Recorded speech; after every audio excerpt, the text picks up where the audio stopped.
So magandang hapon mga kababayan. Dito po ngayon sa Kabangkalan, Mandawi City mga kababayan.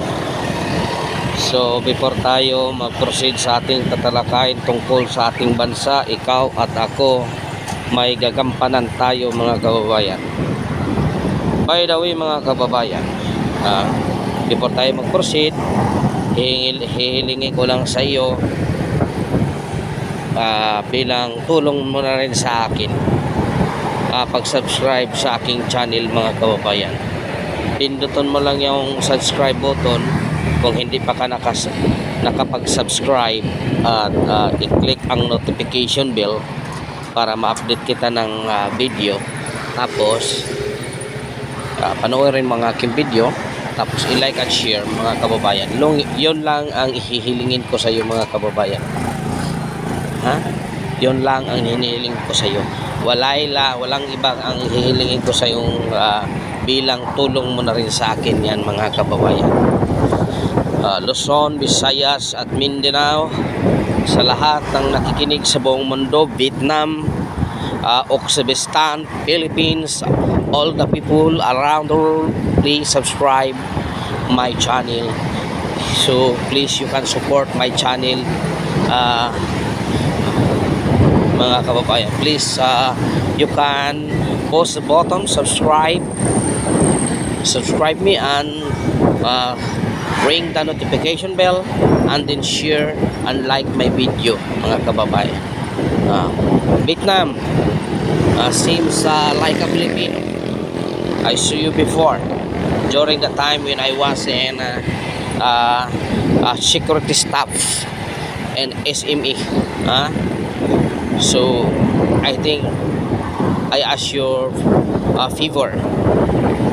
I ask you favor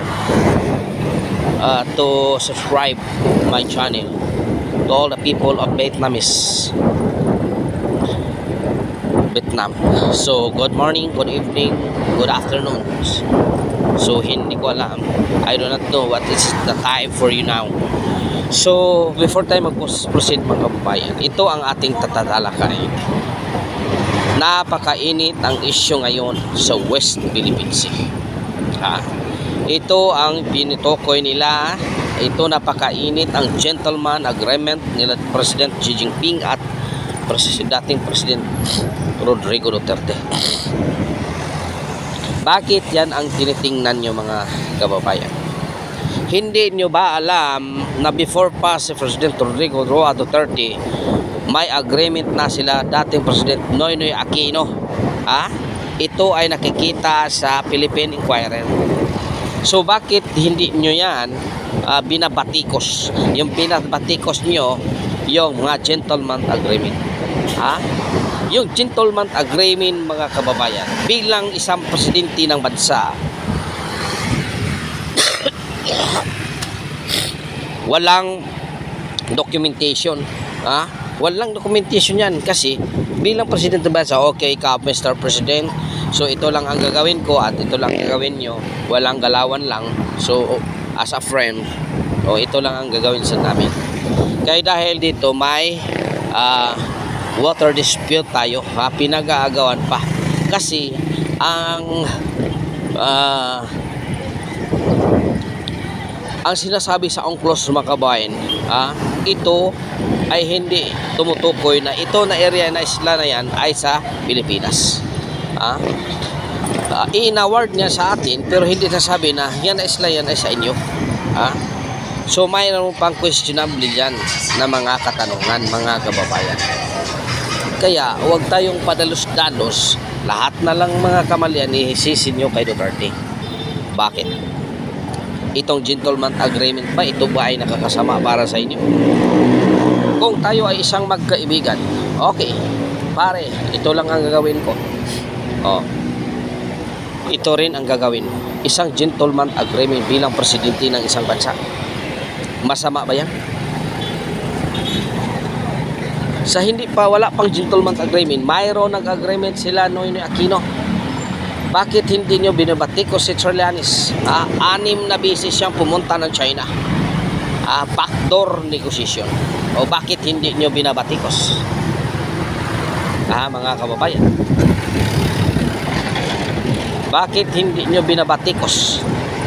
Yung tawag nyo backdoor negotiation. Tapos ngayon si Duterte ang binabatikos ninyo. Wala nga kung may papakita na documentation nga mayroon silang agreement. Samantala si dating Noy Aquino, meron silang agreement na nakikita. Tapos ngayon si Duterte ang sisisihin nyo. Napakahina naman kayong nilalang. Ampaw talaga kayong utak kayo. Ampaw na talaga, ampaw kayo.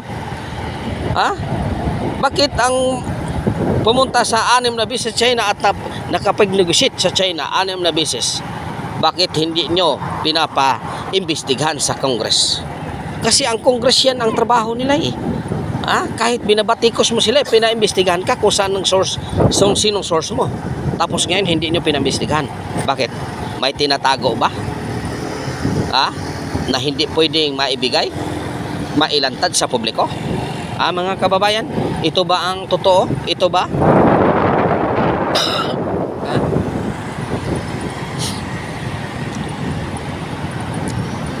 Yung gentleman agreement, yung ang sinisisi ninyo?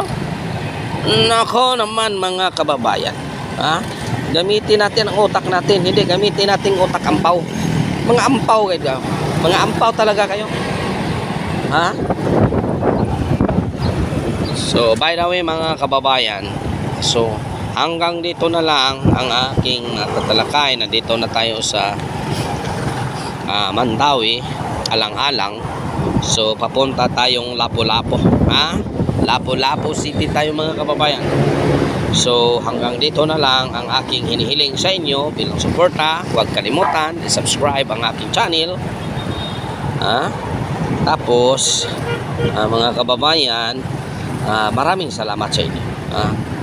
Araw-araw manalangin tayo sa Panginoon. God is good all the time. All the time. God is good. Pitching your kaninyong tanan mga kababayan. Maraming salamat.